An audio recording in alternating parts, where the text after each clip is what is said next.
We have had snow on the allotment.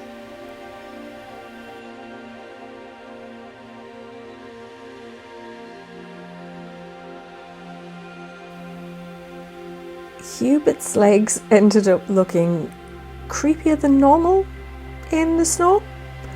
I didn't know that was possible, but there we go.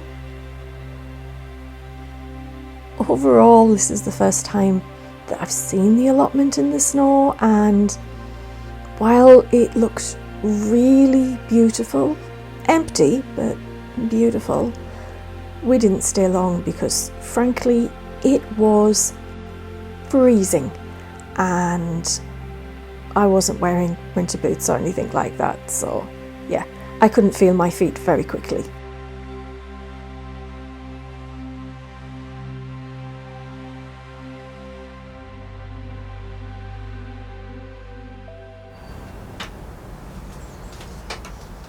A few days later, most of the snow had disappeared and I decided it was time to get out into the greenhouse again.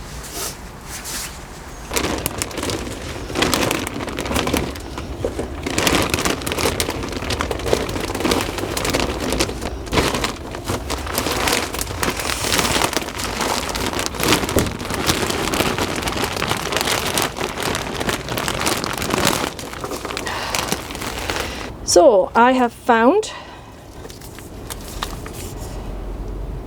some garlic in the back of the cupboard. I'm not entirely sure where it's from. I have a feeling it might be Asda. No, Aldi. It says Aldi on the back. So this variety, Aldi. And I am going to try potting some of it up. I mentioned in my last video that I have tried this before and I've done it with garlic from the Co-op and Asda, but I've never done Aldi. So let's see what we've got. I found this in the back of the cupboard where all good things are found. And oh, where have we got pots? Need some pots. Okay, we've got some pots. I am not impressed with this potting bench. I'm really not. I'll take them out of the way. So, I'm going to pot these up and I'm going to see what we get. So they're not, they're not overly big. Probably get a couple in there actually. Maybe 3 in one of those. We'll grow them on and we'll see what they do. And I might, they look a little bit shriveled. Oh, they look very shriveled. I'm not sure this is going to work. Oh yeah, these are tiny. These are tiny.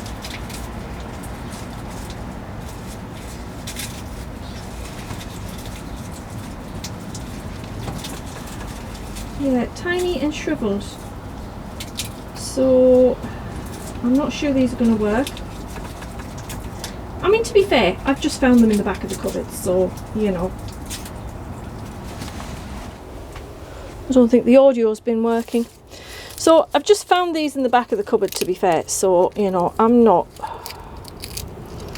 holding out mega hope for them. We'll see what we have. The thing is, this is one of the things I like about growing plants. You never know. The number of times I've looked at something and I've thought, well, that's dead. And then suddenly it's sprouting. In fact, I've actually got, there's a story about that with the beech tree that we have in the garden, which is just this glorious, majestic thing that's bigger than the house now. And after my dad planted it, for years, nothing happened. And he thought it was dead. And he went down to the bottom of the garden. I'm not going to plant all of this, otherwise I'll have more garlic. We'll do 2. I'll have more garlic coming out of my ears than I know what to do with if it all grows. So the beech tree, he planted it, and it did not. It grew for a few years, and then it just stopped. It did nothing, and he decided it was dead. So he decided he was going to dig it out, and he got a spade and he went down, and he was just about to start digging when my mum called him back into the house. Somebody had called to speak to him. This is back in the days where, you know, everyone had landlines. Well, actually, it's back in the days before everyone had landlines, because, yeah, my parents were that old. I am that old. And he went back inside and talked to whoever it was, not sure who, and forgot all about it. And didn't come back out to dig until the following weekend to dig out the tree. At which point it had leaf buds on it. So the joke was always that my dad scared the tree back into life. It was probably complete, I'm sure it was actually complete coincidence. But my mum loved telling the tale. To be honest, I'm not sure if I should be taking all of this outer stuff off. Just feels like I should. Tell you what, it's giving off a nice smell breaking this down. And yeah, that's the beech tree that we have. And my dad was absolutely convinced it was dead. It had not had leaves, it had not grown or anything for a couple of years. And, you know, it appeared to be dead. And it's now this absolutely glorious tree. Which is the centerpiece of the entire garden. Now, I did actually mangle my right hand a little bit. It's a little bit sore, so I am going to wear gloves for this. Normally I don't wear gloves for this sort of thing because, oh, it's just... No, I'm taking the gloves off. I just love getting my hands in the soil. It's just so much nicer. Right, I'm going to try 3.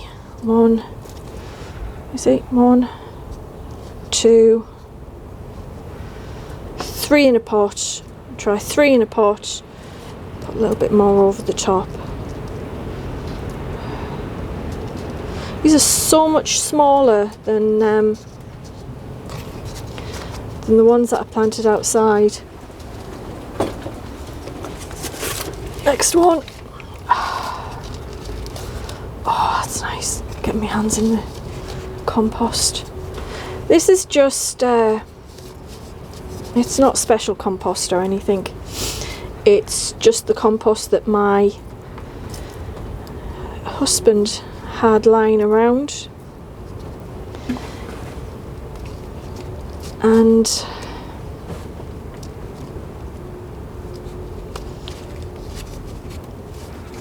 I've nicked it. Sorry, appropriated it. Repurposed. You know, make, do, mend, all that stuff. I thought I'd speed this up a little bit into a time lapse. I have to say, and this may sound really whingy, but I'm not actually impressed with this podding bench that I have inherited. And I have actually no one to blame for that, as I was actually the one who bought this bench for my husband to use in the greenhouse, and now I can see why he never used it much, because the sides need to be higher and there's no lip on the front and it's not that great. So I think I might have to make this up to him by getting him a decent potting tray for the allotment, and maybe even one for myself as well while I'm at it here. The plan is actually to share resources between the allotment and the garden, but I really don't think that there's anything to be gained by not having 2 potting trays. We're planning on visiting one of the local allotment associations this weekend, actually, because they've got a shop and we're looking for some onion sets and maybe some potatoes as well.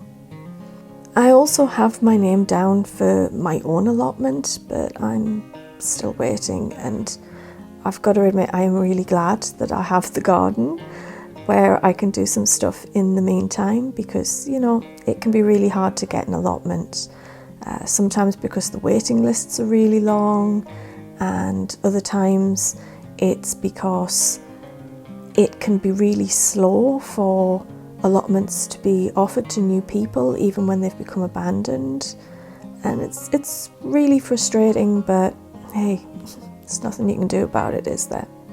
Let's just keep my fingers crossed. I'd keep my eyes crossed, but I'd walk into things that I get my own allotment soon.